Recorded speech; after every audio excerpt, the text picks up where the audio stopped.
오늘은 여러분과 함께 나누실 하나님의 말씀의 제목은 초실절과 부활의 소망이라는 주제를 가지고 말씀을 살피도록 합시다. 오늘 이 부활절을 통해서 부활의 어떤 소망 없이 사람이 죽으면 모든 것이 또 끝이 난다라고 생각했던 인류 인생들에게 그렇지 아니하고 또다시 살아서 또 변화를 입어서 영원한 천국에서 하나님을 모시고 영생과 복락을 누릴 수 있는 그런 길이 있다는 것을 우리에게 또 일깨워 주신 날입니다. 이런 축복을 허락해 주신 하늘아버지 어머니께 오늘 다시금 또 감사를 드립니다. 오늘 이 부활절은 구약의 절기 명칭으로 본다면 초실절에 해당되겠습니다. 자, 그럼 예수님께서 유월절 지키시고 그 다음날 또 무교절에 십자가에 또 운명하시고 그리고 또 안식일을 지내시고 그 다음이 바로 3일째 되는 일요일이 되었습니다.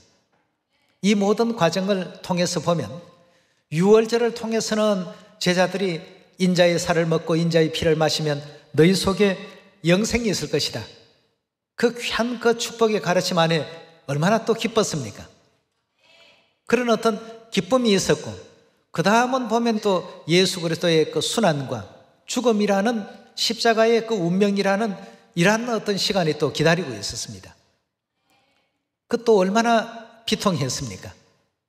기쁨이 주어진 절기가 유월절이었고 무교절을 통해서 고통과 괴로움의 어떤 시간이 또 곧바로 이어졌습니다.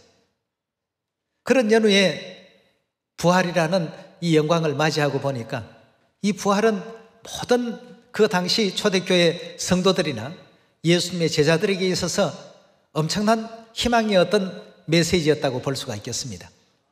그러니까 그 이후로는 하나님의 그 자녀들이 복음을 전파하는 곳마다 이 부활에 대한 내용은 꼭 같이 전했습니다. 세상 사람들은 태어나서 죽으면 모든 것이 다 끝이 나는 줄 알고 있었지만 그런 것이 아니라 우리 예수님을 믿으면 오늘날 이 성령시대는 아버지 안성님 새예루살렘 하늘 어머니를 믿는 모든 자들은 죽어도 어떻게 된다고요? 살겠고 살아서 하나님을 까지 믿는 자는 변화를 입고 영원히 사는 그런 어떤 천국길로 인도함을 받는다라고 하는 이런 메시지가 믿지 않는 모든 그 사망의 권세에 사로잡혀 살고 있었던 모든 백성들에게 신속히 전파가 되었던 것입니다.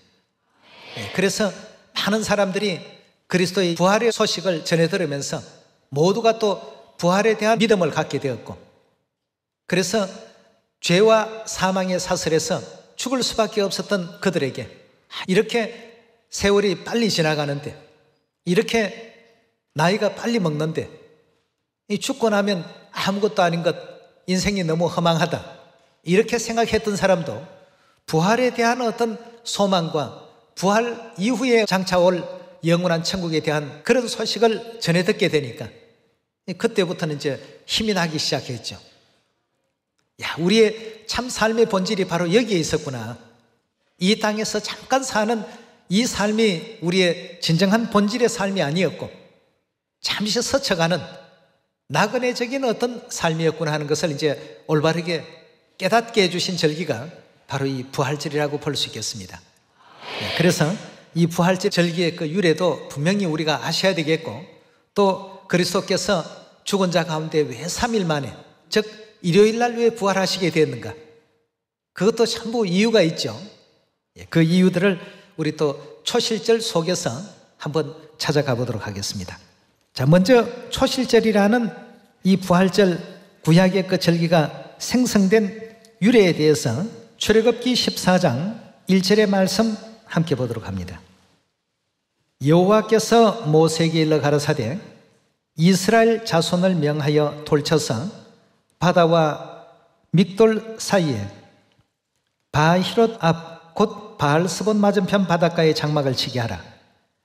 바로가 이스라엘 자손에 대하여 말하기를 그들이 그 땅에 아득하여 광야에 갇힌 바 되었다 할지라. 내가 바로의 마음을 강팍케 한즉 바로가 그들의 뒤를 따르리니 내가 그와 그 온 군대를 인하여 영광을 얻어 애굽 사람으로 나를 여호와인 줄 알게 하리라 하시며 무리가 그대로 행하니라. 혹이 백성에 도망한 것을 애굽 왕에게 고하며 바로와 그 신하들이 백성에 대하여 마음이 변하여 가로되 우리가 어찌 이같이 하여 우리를 섬김에서 놓아 보내었는고 하고 바로가 곧 그 병거를 갖추고 그 백성을 데리고 갈새 특별 병거 600성과 애굽의 모든 병거를 발하니 장관들이 다 거느렸더라 고 했습니다. 자, 유월절을 이스라엘 백성들이 이제 은혜롭게 잘 지키고 애굽 땅에서는 장자를 멸하는 이와 같은 그 재앙이 또 임하게 되었고 유월절 지킨 이스라엘 고센 지역은 참으로 같은 애굽 땅이었지만 전혀 어떤 형벌도 받지 아니하는 모든 재앙이 다 넘어간 놀라운 역사가 있었습니다. 정월 14일 밤에 유월절을 그렇게 지키고 15일 무교절 날 전부 애굽 땅에서 출발을 했습니다. 출발을 했는데 가다가 보니까 앞에는 홍해 바다가 가로막고 있고 뒤에는 또 바로 왕이 마음이 변해서 놓아주었던 이스라엘 백성들을 다시 잡아들이라는 이와 같은 명을 내림과 더불어서 자신이 직접 이제 군대를 지휘해서 이스라엘 백성들을 잡기 위해서 추적에 나섰던 것입니다.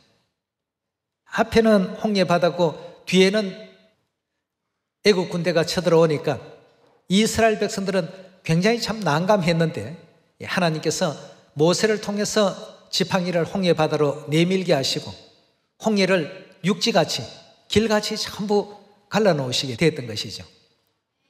이 바닷물이 양쪽에 이제 벽이 되어서 일어서고 이스라엘 백성들은 그 사이에 은혜롭게 건너가게끔 하셨습니다. 이렇게 해서 이스라엘 모든 백성들이 홍해 바다를 무사히 다 건넌 그날이 바로 무슨 날이냐 하면 일요일입니다. 일요일 새벽에 안식일 그 이튿날에 이스라엘 백성들이 홍해 바다를 무사히 또 건너는 그러한 그 역사를 우리가 성경에서 찾아볼 수가 있지 않습니까? 예. 출애굽기 15장 10절의 말씀 함께 보겠습니다. 주께서 주의 바람을 일으키시매 바다가 그들을 덮으니 그들이 흉용한 물에 납같이 잠겼나이다. 여호와여 신중에 주와 같은 자가 누구이니이까? 주와 같이 거룩함에 영광스러우며 찬송할 만한 위엄이 있으며 기이한 일을 행한 자가 누구니이까? 주께서 오른손을 드신 적 땅이 그들을 삼켰나이다 하고 했습니다.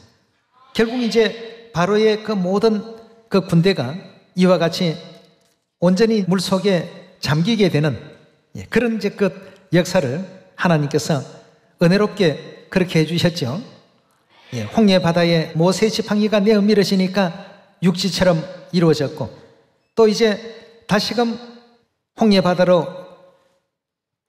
지팡이를 내밀 때 그 갈라졌던 바닷물이 합수가 되어서 애국 군대를 거기에서 전몰시키는 이런 은혜의 역사가 일어났습니다. 14장 21절에 가서 말씀 다시 한번 보도록 합시다. 모세가 바다 위로 손을 내어 민데 여호와께서 큰 동풍으로 밤새도록 바닷물을 물러가게 하시니 물이 갈라져 바다가 마른 땅이 된지라.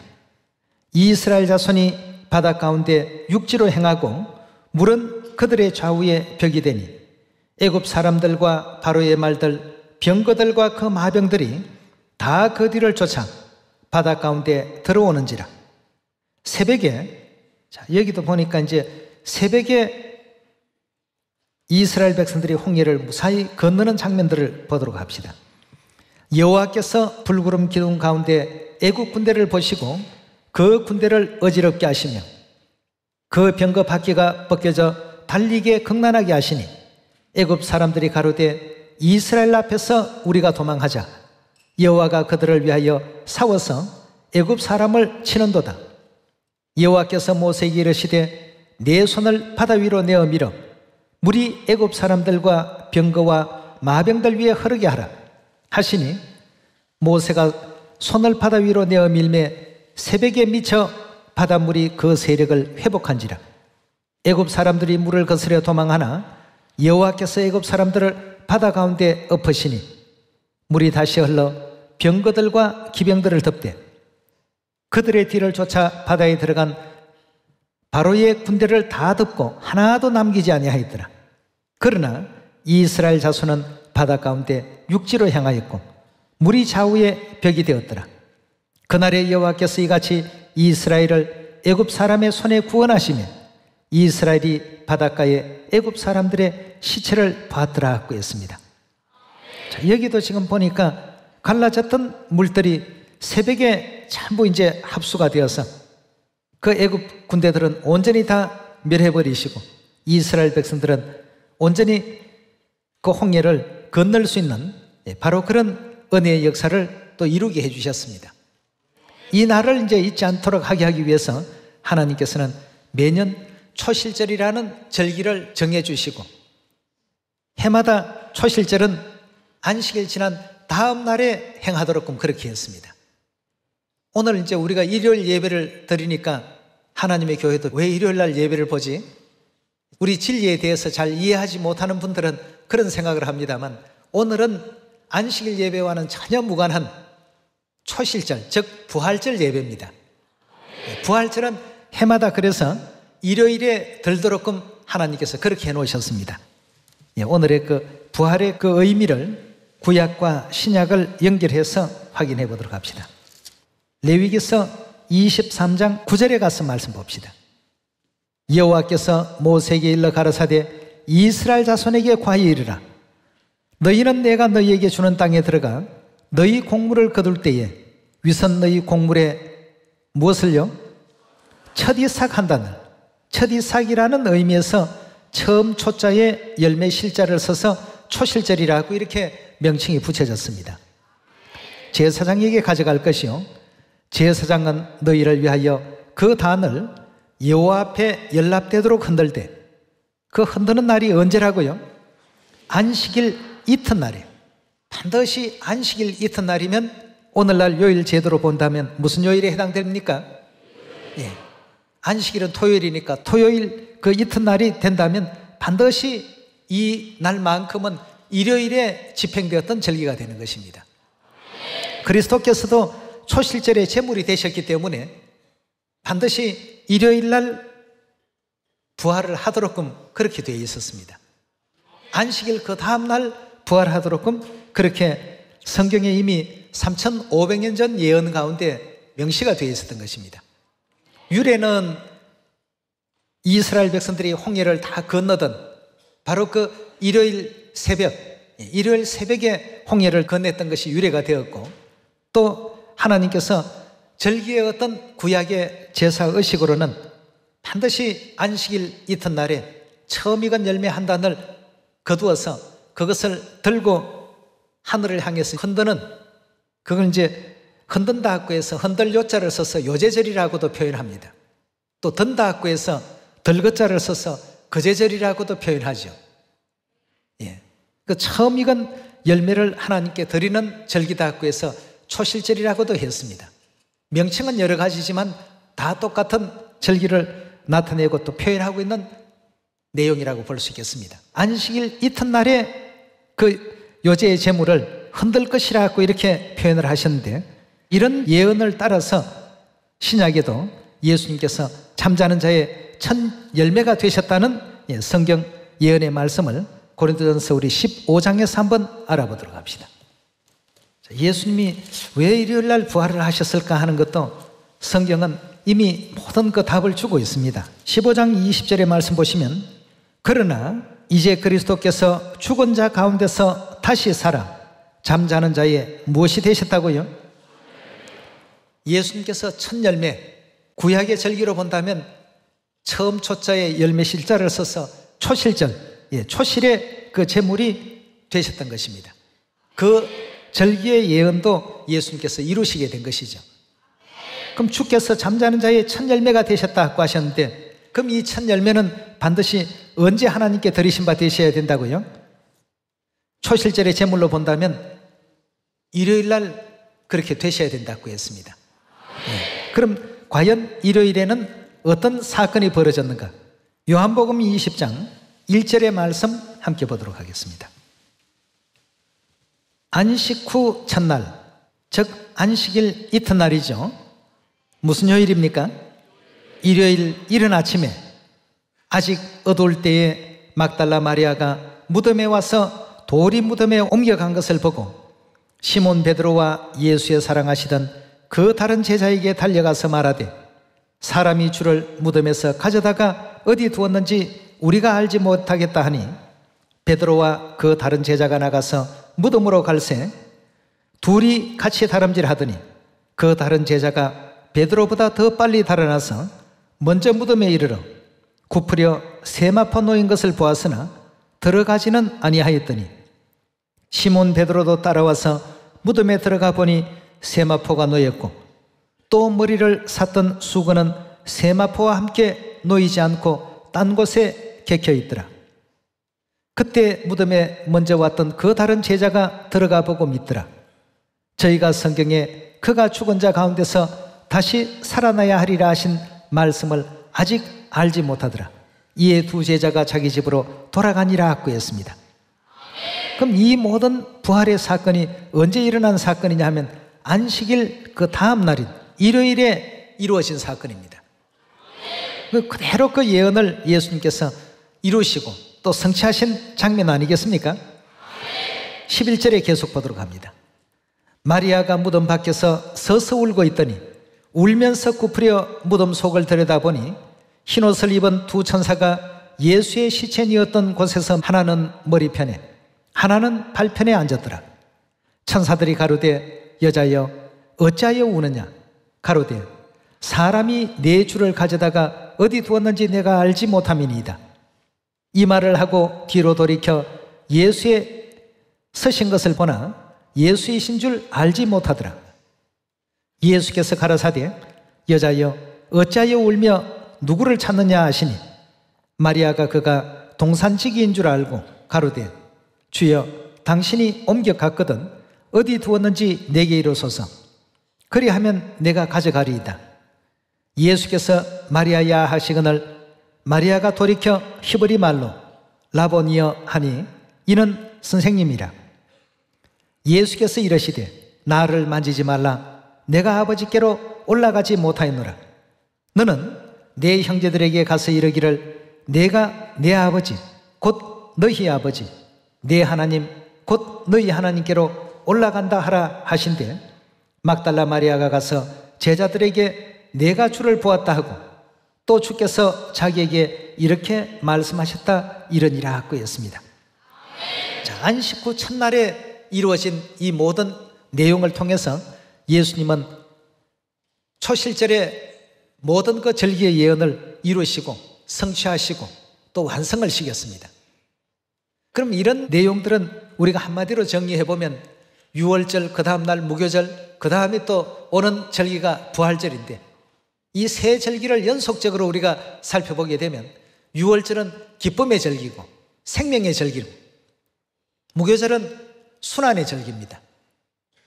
그 생명 얻는 그 기쁨 그 다음에 곧바로 원수 마귀는 예수님에 대해서 굉장한 탄압과 핍박과 또 고통을 이제 가하죠. 희생을 요구했습니다. 그렇지만 우리 하나님께서 사망의 어떤 그 권세 아래 묶여 있을 수가 없지 않습니까? 그래서 초실절이라는 절기를 통해서 죽은 자들 가운데서 부활하심으로 말미암아 모든 인류에게 우리 역시도 죽음으로써 모든 것이 끝나는 것이 아니라 또다시 부활과 변화를 입을 수 있다는 이와 같은 진리를 몸소 온 인류에게 선포하신 내용이라고 볼 수가 있겠습니다. 데살로니가전서 4장 13절입니다. 형제들아 자는 자들에 관하여 너희가 알지 못함을 우리가 원치 아니하노니 이는 소망 없는 다른 이와 같이 슬퍼하지 않게 하려 함이라. 우리가 예수에 죽었다가 다시 사심을 믿을진대 즉 부활을 믿을진대 이와 같이 예수 안에서 자는 자들도 하나님이 저와 함께 어떻게 한다고요? 그 이제 데리고 이제 마지막 순간에 이런 놀라운 일이 있게 될 것이다. 굉장히 초대교회 성도들에게는 소망이 되었고 또 기쁨이 되었고 하나님께서 친히 죽은 자 가운데서 부활하심으로 말미암아 그 모든 역사를 또 우리에게 보여주시게 된 것이죠. 15절입니다. 우리가 주의 말씀으로 너희에게 이것을 말하노니 주 강림하실 때까지 우리 살아남아 있는 자도 자는 자보다 결단코 앞서지 못하리라. 주께서 호령과 천사장의 소리와 하나님의 나팔로 친히 하늘로 쫓아 강림하시려니 그리스도 안에서 죽은 자들이 먼저 일어나고 그 후에 우리 살아남은 자도 저희와 함께 구름 속으로 끌어올려 공중에서 주를 영접하게 하시리니 그리하여 우리가 항상 주와 함께 있으리라. 그러므로 이 여러 말로 서로 위로하라 하고 했습니다. 이 부활의 이 소식은 정말 두려움에 떨고 있었던 예수님을 믿었던 그 모든 백성들에게 굉장한 기쁨의 소식이 되었습니다. 그러니 핍박을 받고 순교하는 이와 같은 역사 속에서도 이 육체 잠시 잠깐 이런 고통을 받고 이 땅에서 잠시 소멸된다 할지라도 우리가 다시 그 영은 하나님께로 올리워 가서 부활받을 수가 있는데 라고 하는 부활의 소망이 그들을 항상 붙들고 있었기 때문에 믿음을 잡아주었기 때문에 그리스도의 십자가의 그 죽음의 생애를 기꺼이 따를 수 있는 이런 믿음들을 다 가지게 했던 그 역사가 바로 이 데살로니가전서 4장에서도 나타나고 있습니다. 죽었던 자들이 다시금 살아서 이제 공중에서 주를 영접하고 주와 함께 영생과 복락의 그 세계에서 기쁨과 즐거움이 날마다 새롭게 창조되는 그런 생애를 누리게 될 것이다. 그런 어떤 믿음들이 마음 가운데 가득히 채워져 있다 보니까 아무리 세상의 모든 권세를 가지고 있었던 로마의 황제들이 그렇게 예수 믿지 말라고 핍박을 하고 온갖 것으로 사람들에게 조롱거리가 되게 해도 끝까지 믿음을 간직했습니다. 이 부활에 대한 이 믿음을 오늘날 이 시대를 살고 있는 우리들도 잊어버리지 마시고 하나님 백성들에게는 다시금 이런 부활과 변화의 역사가 있구나.